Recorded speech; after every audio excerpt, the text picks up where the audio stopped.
বাবা মায়ের কোলে থাকা রাজু আহমেদের বয়স ১৯ বছর। দেখে ৩ বছরের শিশু মনে হলেও তার জন্ম ২০০৭ সালে। যে বয়সে উচ্চ মাধ্যমিক শেষ করে দুরন্ত যৌবন নিয়ে ছুটে চলার কথা, সে বয়সে বাবা মার কোলেই শিশুর মতো থাকতে হচ্ছে রাজুকে। তার শারীরিক গঠন থমকে যাওয়ার পাশাপাশি মুখের ভাষাও শিশুর মতো। আমার নাম রাজু, আমি ক্লাস 4-এ পড়ি। আমার আব্বুর নাম মোস্তফা।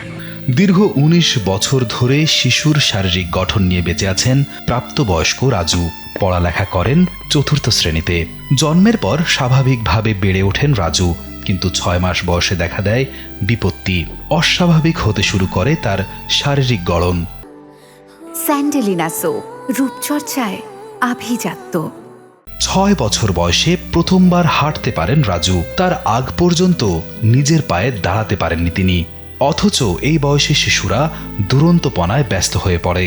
৬ মাস বয়স হলে সন্তানেরা বলছে, কিন্তু ও বলছি না। তখন অনেক মানুষ বলল যে হয়তো আস্তে আস্তে ও বসবে। তারপরও ৬ বছর পর্যন্ত ওকে নিয়ে বেড়াইলাম, কিন্তু ও বসি না বা হাঁটে না। তারপর ৬ বছর বয়স হওয়ার পর ও চলাফেরা করে। পিটুইটারি ডোয়ার্ফিজম বা গ্রোথ হরমোনের ঘাটতির কারণে প্রাপ্তবয়স্ক মানুষকেও দেখায় শিশুর মতো। এ ধরনের বিরল রোগে আক্রান্ত কুড়িগ্রামের সদর উপজেলার কাঁঠালবাড়ি ইউনিয়নের রাজু আহমেদ। গ্রোথ হরমোনের ঘাটতির কারণে স্বাভাবিকভাবে বেড়ে উঠতে পারেননি তিনি। স্থানীয় একটি বিদ্যালয়ের পিয়নের চাকরি করা রাজুর বাবা চিকিৎসা ব্যয় বহন করতে করতে ক্লান্ত এবং প্রায় সর্বশান্ত। আর্থিক সংকটে আপাতত বন্ধ হয়ে আছে রাজুর চিকিৎসা। ও যখন হয়েছিল তখন স্বাভাবিক ছিল, তখন আমি বুঝতে পারিনি। কিন্তু আস্তে আস্তে যখন শরীরে সে বসে যাওয়া শুরু হলো, মানে এমন অবস্থা আসলো, তখন বোঝা গেল ওর শরীরে কোনো সমস্যা আছে।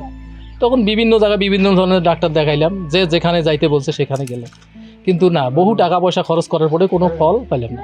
এমনকি রংপুর পর্যন্ত যতদূর নিয়ে গেছি, চিকিৎসাপাতি করাইছি, কোনো ফল পাই নাই।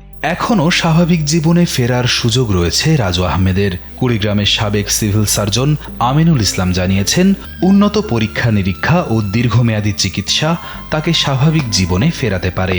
তবে বিরল এই রোগের চিকিৎসা ব্যয়বহুল বলেও জানিয়েছেন তিনি। গ্রোথ হরমোনের অভাবেও এটি হতে পারে, অন্যান্য হরমোনের সমস্যার কারণেও এটি হতে পারে। এটির জন্য যে বিষয়টি দরকার ছিল প্রথম থেকে, সেটি হচ্ছে পরীক্ষা নিরীক্ষা করা এবং একজন এন্ডোক্রাইনোলজিস্ট বিশেষজ্ঞ, হরমোন নিয়ে যিনি কাজ করেন, তার মতামত নেওয়া এবং তার পরামর্শে উন্নতর চিকিৎসার জন্য। শারীরিক এই সীমাবদ্ধতার প্রভাব পড়েছে রাজু আহমেদের পড়াশোনাতেও। ইচ্ছা থাকলেও স্বাভাবিকভাবে এগিয়ে যেতে পারছেন না তিনি। অন্যদের মতো স্বাভাবিক জীবনযাপনের স্বপ্ন দেখলেও বাস্তবতা মনে করিয়ে দেয় তার অসহায়ত্বের কথা। রিয়াদ হোসেন, কালবেলা।